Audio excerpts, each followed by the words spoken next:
Assalamualaikum warahmatullahi wabarakatuh. Bismillahirrahmanirrahim. Alhamdulillahirabbil alamin. Wassalatu wassalamu ala asyrofil mursalin sayyidina Maulana Muhammadin wa ala alihi wa sahbihi ajmain. Amma ba'du. Sederenge kula takdim teng para sing rawuh. Dongaaken Sayyid Muhammad Ikhlas, muridé mau cerita sangu mbek rabi. Wis dongakno Sayyid Muhammad legowo di murid sing cerita rabi, mbek sangu, mbek nyindir Gus Raub. Ingkang kula hormati wonten Gus Raub, wonten Habib Husain, Habib Syekh Abud, wonten Habib Soleh Al-Kafs dan ingkang kula hormati. Kula berpikir begini ya. Kula ikrar ya. Kula tak sering bahasa Indonesia mawon. Kula ikrar yang diceritakan para saksi tadi, murid-murid beliau adalah benar. Sebab itu kula ikut bersaksi yang membela jenengan sehingga menangi Sayyid Muhammad ya ora duwe wajah ganteng kok Sayyid Muhammad. Tapi banggalah nanti mau jenengan mlebu swarga dimodifikasi pun ganteng kowe. Oke, wonten cerita ngeten Habib Husain, wonten orang tanya, "Gus, kenapa Nabi itu kok ganteng, wali kok ganteng?" Sing jawab ya lucu. Kok Nabi mesti mlebu swarga, dadi ngrubahi ra akeh-akeh. Jadi mulane sing rapati ganteng kudu ngibadahe sing tenanan karena mlebono swarga wong ora ganteng butuh ekstra salon malaikat. Niku. Begini Pak Hasan, ini tonggo kula sering ngaji teng Bojonegoro, terus piyambake nggih sakjane ra di rival kalian kula. Begini Pak Hasan, tadi kata Mas Lutfi itu pengganti dari nama sinten Syihab. Itu begini, ada cerita dan ini semua yang tidak menangis Sayyid Muhammad kedah senang. Karena hadhil millah atau hadatin ini milik yang menyaksikan Rasulullah SAW, juga yang tidak menyaksikan. Ini pokoknya kalau bela mayoritas, secara pemilu mesti menang kula karena ini mayoritas. Rasulullah itu begitu mencintai dan begitu rindu sama ikhwani. Mereka kata sahabat, saya ini ikhwanu kayak Rasulullah. Enggak, antum ashabi, kamu itu sahabat saya. Ikhwani adalah man amanabi walam yaroni. Mereka iman sama saya padahal tidak ngerti. Itu hebat luar biasa. Wong tidak ngerti kok iman. Wong ora tau disangoni Sayyid Muhammad kok seneng. Loh, itu hebat. Lah sing biasa disangoni untuk bojo kan seneng wajar. Nggih setuju ya? Mboten niki kan argumentasi ilmiah. Saya ini lho niki seksine Gus Rob. Saya ini di antara muridnya Mbah Mun yang kompetitor ilmiahnya baik, termasuk kategori A. Kategori A. Masalah ilmiah loh. Nah, masalah ubudiyah kalau biasa. Tapi biasa saya itu berkah. Nabi itu nggak pernah negur orang yang ibadahnya biasa-biasa saja. Yang ditegur adalah yang ibadahnya berlebihan, yaitu Abdullah bin Amr bin As. Ngerti sampai? Yang ditegur sama yang nggak ditegur itu baik mana? Yang nggak ditegur. Nabi itu tidak pernah negur orang yang ngimami pakai kulhu, tapi pakai Baqarah ditegur. Soalnya kalau lagi partai kaum duafa nih, ini suara sadil bonati, tapi ini hak. Sehingga dalam banyak cerita dan ini disepakati banyak ulama. Uwais Al-Qarni itu lam yaltaqi Rasulullah sallallahu alaihi wasallam walam yarahu. Hampir semua riwayat bilang Uwais Al-Qarni itu tidak melihat Rasulullah. Beliau itu sering nangis karena tetangga-tetangganya sudah sowan Rasulullah dan tentu mereka menjadi sahabat karena sudah sowan. Tapi Uwais Al-Qarni di ibu mokonge ra karuan. Ditinggal lu ra gelem, mokong cerewet ngamukan. Njuk nglayani Uwais Al-Qarni. Uwais Al-Qarni itu lebih berpegangan konstitusi bahwa birrul walidain terutama ibu itu amru Rasulillah. Ummuka. Tapi apa yang terjadi? Uwais Al-Qarni yang tidak pernah sowan Rasulullah digelari khairul qurun Uwais Al-Qarni karena taat ning gone mandate Rasulullah nggih niku khidmah kalian enten ibu. Padahal boten di zamannya beliau sebetulnya menangi zaman Rasulullah, enggak sowan. Maksud kula Pak Hasan, dadi sing ora roh-roh ya aja terus sampean ngrasa luwih tinggi. Nggih biasa mawon, kabeh iku sementing ikhlas ridane Allah Subhanahu wa taala. Nah niki terus Buat ini masalah konstitusi, soal masalah al-kutub, al-mu'allafah. Saya ini tadi kata Gus Raum, saya itu orang mungkin yang tidak mulazim ke Sayyid Muhammad, tapi kata tadi Mas Lutfi, kalau sanad ke Sayyid Alawi saya tentu lewat Mbah. Mbah Mun itu teman akrabnya bapak saya. Dulu ketika beliau mondok di Mekah itu yang nganter mbah saya, mbah kandung saya, namanya Mbah Siddiq. Jadi keluarga saya ya pokoknya muamalah terus musohabah semuanya sama keluarganya Gus Raub itu minal ajdam. Ya sampai kadang beda pilihan presiden. Tapi tetap rukun. Karena nganggep itu urusan akidah, ini biasa mawon apa? Biasa. Begini, niki rungokno tenan. Saya entah berapa kali sampai lupa nyetak kitab, tapi bukan nyetak komersial. Sama lagi bukan komersial. Jadi ini nggak perlu menyinggung siapapun, nggak komersial. Al-Hajju Fadha'il wa Ahkam itu saya nyetak entah berapa kali. Dan semua yang saya kasih Gus Rob itu mesti terus minta dibacakan. Kenapa? Karena semua fikih di Indonesia itu pasti bilang ar-ramyu itu ba'das zawal. Semua takrib mu'in i'ana semuanya pasti ar-ramyu itu ba'das zawal. Kunna natahayyanu fa idza zalati syamsu romaina. Kita ini nunggu zawalu syamsi baru romaina. Ya ramyu yaumil hadi asyar. Ketika ada peristiwa mu'assim terowongan Mina, karena jutaan orang ke titik yang sama di jam yang sama. Soal lagi jutaan orang ke titik yang sama di jam yang akhirnya Sayyid Muhammad memberanikan diri fatwa secara terbuka bahwa boleh ramyu 14 zawal. Mereka mesti komplain, iki kita apa? Sampai komplain, saya bilang ini yang ngarang putune Kanjeng Nabi. Kabeh bantah. Tak budono takbir dan beliau cara ngendikan masuk akal. Ya, ini sing sering haji napa mari sakniki haji yo wonten sing bisnis bareng wae sing haji lah niki cerita. Sing haji, sing bisnis sing haji tenan pokoke haji.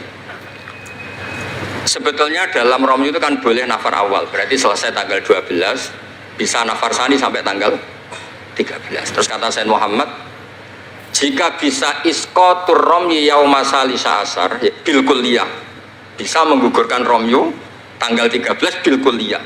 Fali ayya juzat takdim min babi aula, apalagi ini sekedar takdimul waktu. Dan beliau bilang di kitab Al-Hajju Fadha'il wa Ahkam, dan tidak yusamma mukhalafatan. Kenapa ada mukhalafah? Itla ilzama fihi bitasrah, karena Rasulullah tidak mengendikan bahwa ini harus begini. Itu hanya fi'lu. Fi'lu bisa ya dulu alal jawaz, bisa alal aulawiyah, nggak ada jaminan kalau itu syarat apa? Sah. Terus akhirnya orang tuh ayam semua, tenang semua. Berdasar fatwa Sayyid Muhammad yang kita sosialisasikan. Saya baca itu berkali-kali. Jadi saya cerita, jadi ini benar-benar cerita naskahnya Sayyid Muhammad. Orang cerita sangut. Terus kedua, tawaful haid. Saya sering ketemu orang-orang yang nekuni medis. Gus, kalau kita pakai obat itu kadang masalah, ada efek samping gini-gini. Padahal kalau kita nunggu suci kayak cerita Sayyidah Aisyah, Rasulullah itu pimpinan. Mereka pasti ikhlas disuruh nunggu Sayyidah Aisyah sampai suci kemudian tawaf ifadah. Tapi ini kan kita orang kebanyakan. Hotelnya kalau lama-lama ya kita tidak kuat bayar, kena komplain. Pesawatnya juga gitu, kalau lama-lama juga kena komplain, tidak bisa pulang kan.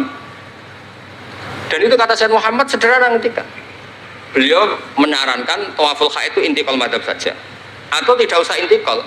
Kalau mendekati waktunya habis langsung tawaf, tapi nunggu waktunya mepet, karena dengan mepet berarti statusnya darurat, tapi statusnya darurat. Terus kata beliau dengan entengnya ngendikan di mana-mana yang namanya wajib atau syarat sah itu ya ma'al kudroh. Ini tidak kudroh berarti syarat itu hilang. Di mana-mana syarat menjadi syarat ya kalau kudroh. Ini tidak kudroh ya berarti syarat itu hilang. Sehingga terus kita nyaman tawaful haid. Itu di kitab Al-Hajju Fadha'il Ahkam. Bisa dicek bahasan halaman 115 itu. Ini bukan cerita Malaysia, cerita tek. Jadi buat ini serius.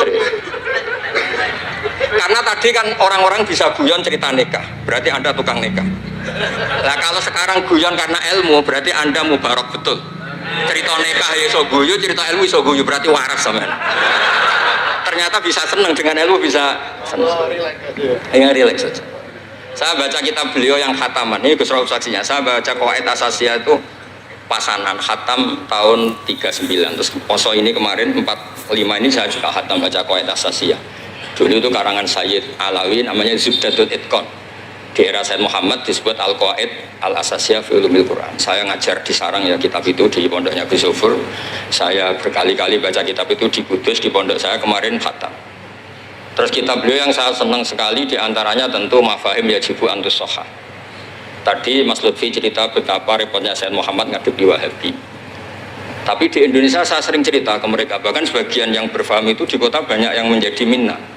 Saya cerita begini, la ilaha illallah itu kalimatun dakhala bihal kafiru al-islam. Fakaifa bihadil kalimah. Kok terus jadi tukhriju hadil kalimah al-muslimah minal islam ilal kufri. Orang tahlilan, orang nyekel patok, orang-orang NU yang khol itu nyekel patok yang la ilaha illallah, la ilaha illallah. Itu kalimat yang orang kafir puluhan tahun menjadi muslim. Masa dengan kalimat yang sama menjadi kafir? Itu logikanya tidak kena. Berarti kalimat ini punya dua status. Ya mukminah memukminkan, juga mukafirah mengkafirkan. Itu kan lucu gitu. Dan itu mereka terus menerima.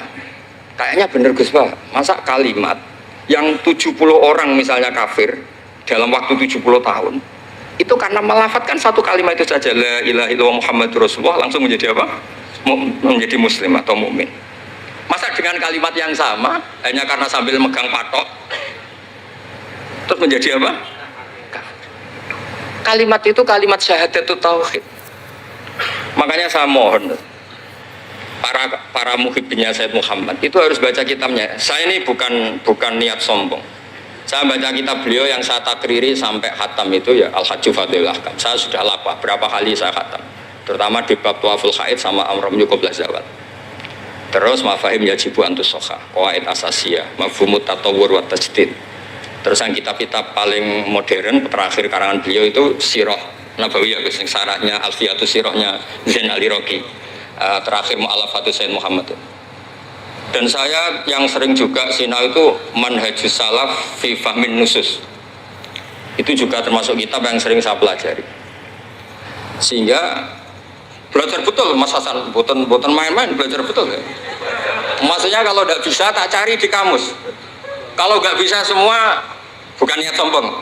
Pakai sarana saya ini kan ya, bapak saya itu hafal Quran, buyut-buyut saya ini mungkin termasuk orang yang nekuni Quran. Jadi saya kalau nggak paham, ya Allah kita ibadah pantas. Tiang butuh Quran jenengan terus mau ora paham kita ora pantas wis. Nah, ya akhirnya paham itu.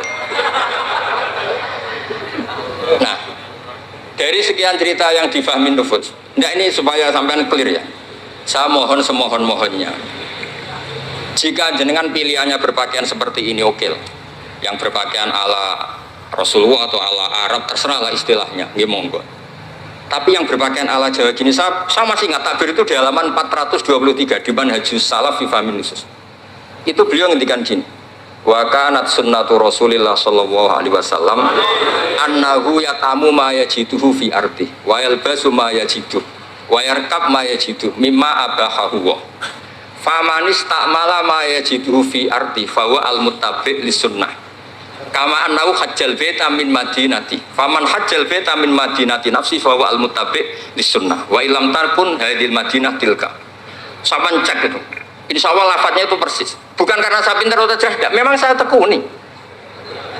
Aku raiso seneng terus masang foto itu tidak bisa, saya tidak jenis seperti itu. Terus seneng ngenang di sangon itu, orang iso, saya itu sebenarnya nggak bisa. Tidak bisa, saya tidak jenis itu. Saya itu ya sering dikasih uang Mbah Mun, Gus Rauf saksinya. Tapi ya saya ngenang beliau itu ya kitabnya tak pelajari Al-Ulama An-Nujud, tak baca depan santri saya khatam. Saking senengnya saya bangun ke Said Muhammad sama beliau punya karangan Maslakut Tanassuk bil ittisalat li Said Muhammad, Maslakut Tanassuk al-Makki fil ittisalat bi Said Muhammad al-Maliki. Saya baca khatam. Saya sampai lupa entah berapa kitabnya Said Muhammad, saya baca khatam dan ada takrirannya. Takriran ini penting karena argumentasinya ilmiah. Misalnya begini. Kalau orang ke kuburan kemudian agak diluk, dianggap suratus sajidin li makhlukin. Suratul sajidin li makhlukin. Maka kata saya Muhammad kadang jawab ya lucu. Berarti orang yang koinnya jatuh, koin duit receh. Kalau saya kan mungkin sudah kaya uang kayak itu koin jatuh tidak tak ambil. Kalau sampai itu kan masih diambil. Itu kan mesti fisuroti sajid atau fisuroti roket. Lah kalau itu dianggap murtad, semua orang yang ngambil HP-nya jatuh itu semuanya Murtad karena ada suratus sujud li makhlukin, apalagi ini makhluknya koin. Nah ini bukan gitu, ini data ya. Maksudnya tak baca di sini karena memang saya profesional. Kalau tapi jangan undang saya, yang berang undang saya Gus Robi itu pun sekali ini dok perjanjian. Sudah. Saya ini punya buyut-buyut Habib Husain Babut. Buyut-buyut saya itu tukang uzlah. Jadi saya termasuk kiai yang nggak suka diundang. Paling saya hanya ke Pasuruan karena Kiai Hamid Pasuruan itu sepupunya mbak saya. Ke Gus Robi karena putranya guru saya. Pernah diundang Gus Kafabi karena agak-agak dipaksa. Mbah Mun itu ngaji di Pak Karim, berarti jenengan cucu murid. Waduh. Kok pakai ancaman ini Pak? Wah ya sudahlah, saya nurut tuh. Saya nurut, tapi saya bilang begini, saya ini punya pondok Quran, sering deres Quran. Tadi kata Gus Rauf sering deres Quran, sering nyemak Quran. Ya monggo kalau berani menanggung hisab itu. Akhirnya terus mau sekali aja karena resiko juga kan mengganggu orang yang deres itu. Buatan ini buatan ancaman, buatan cerita mawon, buatan saya biasa. Nah ini saya baca beberapa teks yang supaya jenengan ngerti. Ketika saya Muhammad mencintai Imam Malik itu beliau sampai punya karangan Imam Mudairil Hijrah Malik bin Sabri, sekian cerita betapa saya Muhammad itu mencintai Imam Malik. Makanya beliau dengan gelar Al-Maliki. Beliau karuan Al-Hasani tapi beliau menyisipkan gelar apa? Al-Maliki. Kenapa? Saya cerita sekian mazhayanya Imam Malik. Imam Malik itu tidak berpendapat kalau ba'da sholatil asri masuk masjid itu disunatkan sholat, karena bagaimanapun itu waktu ba'dal asri meskipun ada sebab mukorin yaitu masuk masjid. Tapi beliau ada anak kecil, di sini ada takbirnya, ada anak kecil bilang ya syekh kum farkah, kamu ini sudah syekh sudah kiai masuk masjid dan sholat tahiyatul masjid, kum farkah. Beliau tidak debat, langsung sholat. Ketika ditanya, innahu laisa bimadzhabik, itu tidak madzhab engkau ya Malik. Inni khosyitu an akuna minal ladzina idza qila lahum ruk'u la yarka'u. Kayak apa? Maksudnya Mas Hasan, kalau senang Imam Malik, yang ngarang Imam Malik. Kalau senang Sayyid Muhammad, ya baca kitabnya. Selain cerita dinikahkan dan cerita dikasih uang. Buat ini ganjarannya kata kula gojlok. Mergi dadi jenengan seneng nyeneng ngomong itu kan ganjaran. Lah sampean takok, lah ono kurbane. Kalau tadi ya korban berkali-kali kan saya. Terus ada lagi cerita tentang Imam Malik itu pernah dimintai orang miskin. Saya minta uangnya. Imam Malik jawab, dohirnya itu tidak Islami. Saya tidak punya uang. Kapan-kapan saja ke saya. Terus kata orang di dekat Imam Malik, lima adalah takulu kama yakulun nas rozaqallah. Kenapa engkau tidak seperti umumnya orang rozaqallah? Enggak jadi. Kata Imam Malik, asyaddu kalimatin ala sa'id. Kalimat terberat bagi sa'il adalah kalimat yang nyimpan roda sa'il. Walau dimna jumlatin, meskipun itu fidinim jumlatin. Terus fa'ana ujillu ismawahi ta'ala an azkurahu liman yakrohu sama'ahu walau dimna jumlatin. Saya ini ingin menyelamatkan nama Allah. Peminta itu paling nggak suka kalau ada kata-kata yang arahnya pokoknya nggak ngasih. Saya ulang lagi, peminta itu paling nggak suka kalau ada kata-kata yang arahnya itu tidak ngasih. Karena peminta ini sudah mangkel, saya menyelamatkan tidak nyebut Allah, nanti Allah jadi korban. Rozakok Allah, itu Allah kapan? Nyatanya sampai sekarang tidak ngasih rezeki, kan Allah bisa jadi korban kan? Maka beliau gak mau nyebut Allah. Fa'ana ujillu ismawah, saya menghormati nama Allah, jangan sampai saya sebut di depan orang yang sedang gak suka. Tadi karena ada jawaban yang yufidu rodda. Kenapa yufidu rodda? Yaitu pokoknya tidak ngasih. Kayak apa orang-orang? Saya ulang lagi, jadi ini saya termasuk, insya Allah termasuk kompetitor terbaik, termasuk.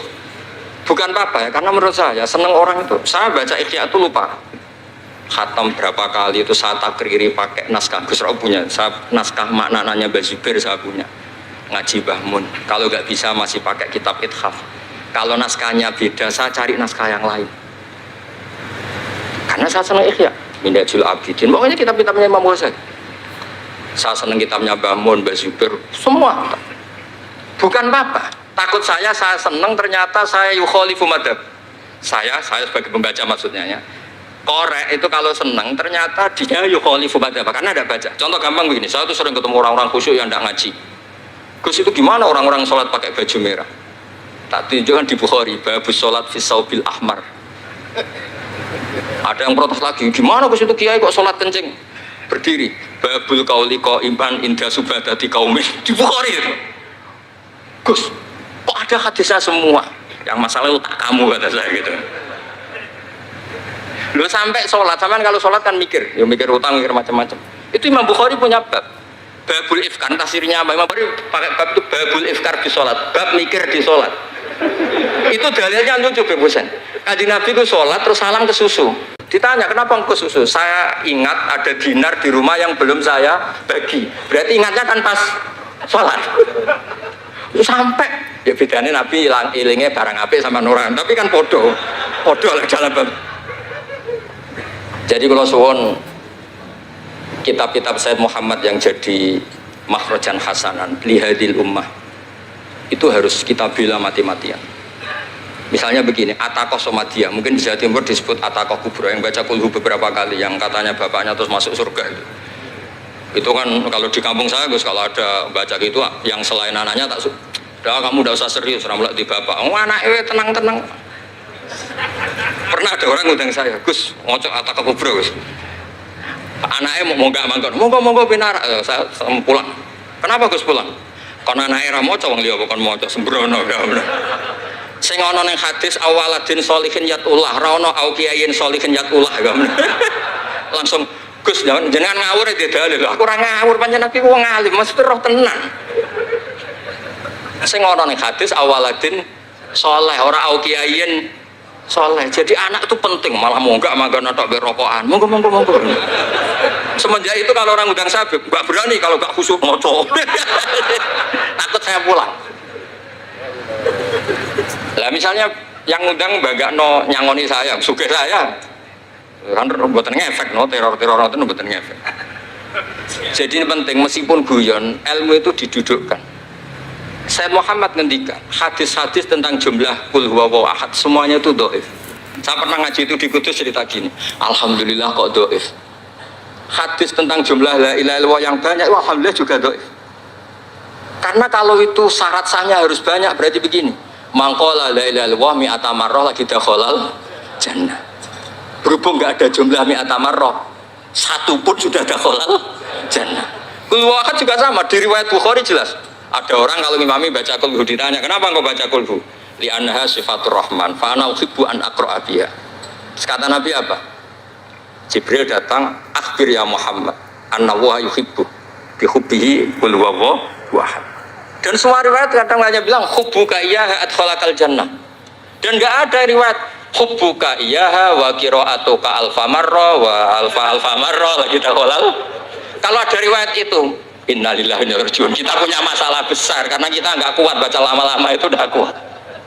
Artinya gini, kita harus menjadikan kitabnya Sayyid Muhammad ketika menvonis hadis-hadis yang jumlahnya besar tadi. La ilaha illallah. Soal kamu lakukan tetap baik, kita sepakat itu baik. Tapi jangan jadi aturan hukum. Saya ulang lagi, baca banyak tentu tetap baik, tapi jangan menjadi aturan. Kalau jadi aturan hukum berarti gini. Dakhalal kafiru fil Islam in qara'a la ilaha illallah alfa marrah mi'ata marrah. Itu yang mengislamkan di masjid capek itu. Karena nunggu alfa marrah. Jadi saya mohon karena agama ini yuridu wa bikumul yusra, agama ini Allah inginnya itu mudah. Bu istu bil hanifiyatis samha, semuanya itu mudah. Tapi jangan tahawun. Jadi kalau suwon tadi alhamdulillah sudah diduga saya 20 menit karena memang saya ini tidak bisa pidato. Saya kalau ngaji di rumah ini Gus Rob saksinya. Saya ngaji biasa 4 jam, 3 jam biasa ngaji. Ngaji ada kitabnya saya baca Jalalain, pikirnya ada Sofi, ada Futuhat Ilahiyah, kadang ada Tobari, itu kuat. Kenapa saya kuat 3 jam kalau ngaji? Saya ini pecinta umatnya Rasulullah SAW.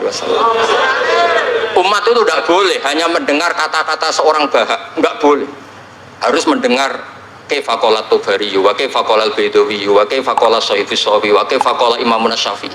Saking hormat saya. Cuma saya nyampaikan pancen rilek guyon karena itu wasiatnya Bapak. Hak kena ngaji guyon. Iku wong bingung kabeh sing ngaji-ngaji. Jadi ya ngoten mawon. Assalamualaikum warahmatullahi wabarakatuh.